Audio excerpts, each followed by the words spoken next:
มาส่งตั้งสินค้าวันที่21เดือนธันวาคมปี2026ย้ำที่ไรว่ากลางวันเนาะค่ะ11 โมงเลยค่ะนะครบทบตั้งข่าวปานังค่ะอยู่เพื่อนอ่านข่าวคึดตั้นในวันเหมือนในเฮาค่ะมาแต่ถอมจ้อมกันค่ะจ้อมนางเฮาค่ะไรฮู้ไรเงินมาได้หันมาอ่าคือน้ำมันจากเนี่ยก็อยากผึดมากกูจีกูต้าเนี่ยค่ะย้อนเปิ่นอะไรเนอะเมืองไทยเนี่ยก็ภายลงของจึงเขามีขอปืนเผาออกมาแต่เอาวันที่21เดือนธันวาคมปี2026ในสิดีเดขึ้นขันนำมันจากกว่าเนาะในค่ะเนาะก้อยกะว่ามันได้ก็กึ่งกลางปรุงขึ้นมันเมืองคมตมอย่ามาเฮาค่ะเนาะขึ้นมาอยู่1ลิตรในหมอก1 วัตต์2 วัตต์ก้อยในคณะเมือนตั้งสังเจอว่าเลยซื้อ31 บาทเนี่ยก็เมื่อในที่เป็นกว่า32 วัตต์33หมอกในก้อยในค่ะเนาะในก็ข่าวอันพี่น้องเขาอยู่เซาเนอเมืองไทยน่ะหาไรฮู้จ้อมกันแทงยกว่าหาไรหางแฮนไว้ทาลงนาเยาก็เตมีทางคันข้าวซอยออตอข้าวซอยหมาม่าได้ขึ้นนะคะเนาะคันนำเยาก็น้ำมันกินก็ขึ้นป้าเนี่ยค่ะนะน้ำมันกินได้ก็เลยว่าขึ้นนำเนี่ยค่ะเนาะ1 เตาเนี่ยก็ขึ้นกว่าถึงอยู่6 วัตต์7 วัตต์นะคะนะอะไรว่าขึ้นแฮงเนี่ยค่ะอันนี้ก็เป็นทางตอนตาปึ้นฐานลองอยู่เศร้าตาพี่น้องแห่งการยานเมื่อเขาค่ะเลยหางเฮ็ดไว้ลงนาเนี่ยค่ะเนาะในก็โหนึงหรือแนะนำกล้าคาพอนยอนลองมีน้ำมันจักเนี่ยเติดถึงแล้วล่ะในเมืองของตมอย่ามาเฮาคาใน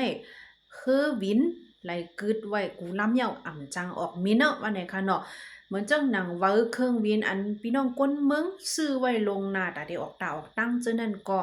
ภายคอมพานีการเฮอวินเขาไหลขึ้นเดไรว่าสายขึ้นเงินเสบันขึ้นเงินกาคันอันเปิ้นเลยซื้อไว้เจอนั่นนะคะนะเมืองโฮมตุมยามาเฮาค่ะในปังเฮอวินเมื่อแล้วได้ก็เลยว่ากึดแปดกุติกูตั้งเฮาเนี่ยค่ะในเมืองในก็ตื้นอำมินเอาเนี่ยค่ะเนาะตื้นมินอำออกสิลำก้อยกาว่าอันเป็นสายการบินเมืองมันเหมือนจังใน MAI แล MNA เขาจะในสายการบิน2อันได้ก็อ่าอันที่มินออกนอกเมืองได้ก็มินอยู่ในค่ะนะย้อนเปิ้นว่าโปกว่านอกเมืองได้น้ำมันได้ตึกกะตึกกะซื้ออะไรดีเมืองเปิ้นแฮเพิ่มเสริแถมเสริก็ปอกมากขึ้นเมืองมันไหลอยู่นั่นค่ะนะไว้กันเนอเมืองเฮาค่ะได้ก็ตื้นนำจังเอากันแล้วมีเนาะนั่นค่ะนะเนาะมันถึงดีเดะไรว่าเดะไรกึดยึดไว้เอานั่นค่ะนะในก็แทงโหนึงนะคะเนาะ ตาพี่น้องเขาเจอค่ะออกตาออกตั้งนังเฮอวินกว่าเจอในก็ได้อยากใจอีนึงเอาค่ะนะแต่เอาในกว่าเมื่อน่ะสังเจอว่ากำพาลงลุมผ้าปอดตอนเมื่อวันออกตอนกลางไปลีขึ้นมาตึกเตสึเป็นปังตึกอยู่แต่ก็ปังเฮอวินเมื่อหงตุมยามาเฮาค่ะก็ตึกได้ไรได้ไรกึดยึดไว้อยู่หึงนะคะเนาะสังเจอว่าไปแคมป์แล้วมากูปากูไผ่นะคะนะไปจังซื้อน้ำมันเครื่องจักรไรตีเลยในกองการเดไรกึดยึดไว้นั่นค่ะนะในกอโหนึงค่ะ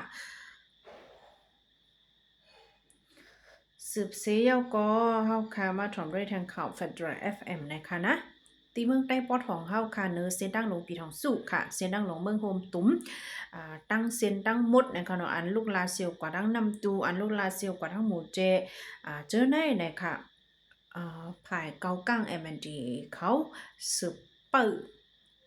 จะทัดเฮาเขาแห้งๆสังเจอว่าเนื้อไม้ฟังตัวเจ้าเก่าใน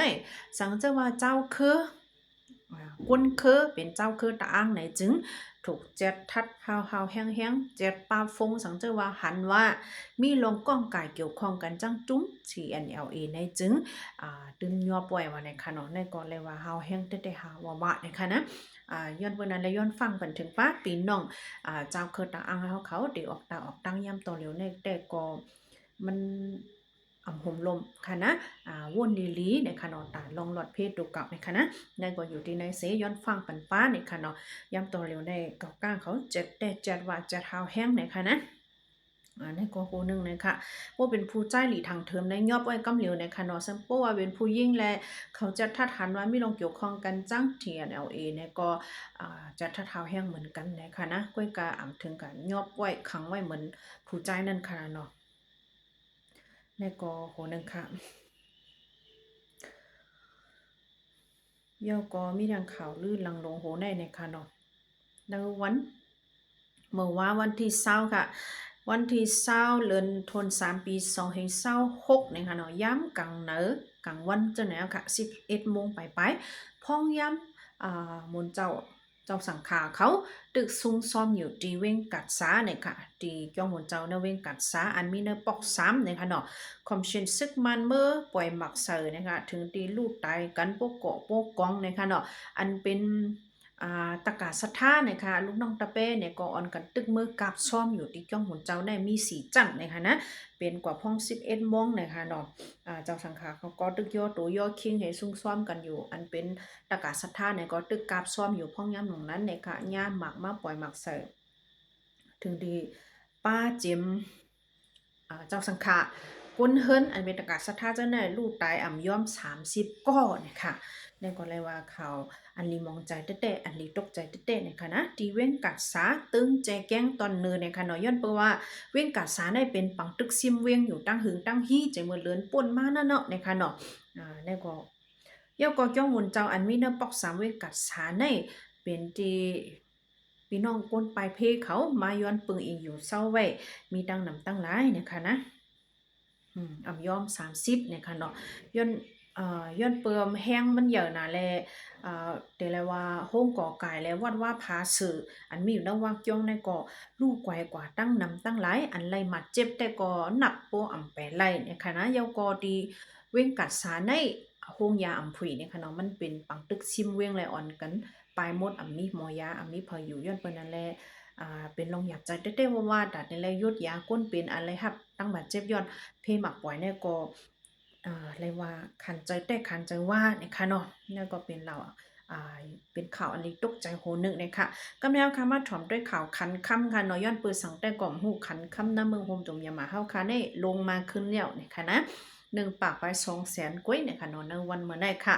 เดี๋ยวก็มาถ่อมด้วยทางคันเงินค่ะนะ1 USD ค่ะเนาะอเมริกัน1ดอลลาร์เดลาอยู่หมอก4เฮง3 ปาก1 ยูโรค่ะเนาะเดลายอยู่4เฮง9 ปาก9คันสิงคโปร์ดอลลาร์ค่ะเดลาย3เฮง3 ปาก6คันเงินไทย1 บาทเดลายอยู่1 ปาก30ยาเนี่ยค่ะเงินเข1หยวนเดลายอยู่หมอก6 ปาก26ยาเนี่ยค่ะนะในก็เลยว่าขันเงินเมืองมันลงมาขันเงินต่างเมืองซ้ำขึ้นป้าเจมขันตลาดนั่นค่ะเนาะในก็หัวเดิกเนี่ยค่ะยาวก็นาเวียงหลงตนตีเมืองใต้ปอดจันเมืองใต้ปอดเมืองใต้ปอดจันเงาจึงหลงเมืองใต้เฮาค่ะในย่ำตอนเหลียวไผ่ภูมิปุ่มพรเขาเปิ้นเผามาไฟฟ้าตีหมดนะคะเนาะ1 วันใน4 ชั่วโมง1 ปอกนะคะไฟฟ้าตีตัดนะปอกเนยหย่อมอันมีนาเวียงหลงตนตีเนี่ยค่ะนะในเดี๋ยวก่อมเลยว่าหลากหลายสังในค่ะเนาะอยู่เมืองโฮคุมยามาเฮาค่ะในไฟฟ้าก่อมชูไลกันนะพวกถึงมาเข้าใหม่เนี่ยก็แค่นหนากำตัดเนี่ยค่ะนะในก็4 ชั่วโมง1 ปอกตีตัดนะคะเว้งอันเขาตัดได้ก็ขำลาดว่าตีตัดหึงกะหึอันมามันได้มา4 ชั่วโมงเสร็จตีตัดกว่านั้นค่ะนะตีขึ้นมาเมื่อเลยได้ก็ลัดในป้าเนี่ยค่ะเนาะในก็สื่อข่าวคำสั่งเงาเตรียมไม่หนองได้ไฟฟ้าแต่กัดขัดมาในก็เจอมือวันปุดป่นมาในวันไหนค่ะว่าเฮลูกอ่อนลูกเห็นจัน12เขาตอบลิกเย้าก็แต่จ้าตัดมากำเหลียวเนี่ยค่ะนะกลางค่ำกลางคืนก็จะว่ามาเนี่ยค่ะเพราะว่านาเมืองเลี้ยงก็ปล่อยปันอยู่เนี่ยค่ะนะเย้าก็เท่าคันไรทุ่มครบในเมื่อแล้วค่ะเนาะน้ำมันจะไฟฟ้ามีหรือนั่นก็นำก็แต่แหงแต่แหงว่าในคณะคาไรยินข่าวมาหมักตีหมักตั้งในนะเมืองใต้เฮาค่ะเนี่ยตั้มไปถึงข้าวไม้เต๊ะๆตึกหา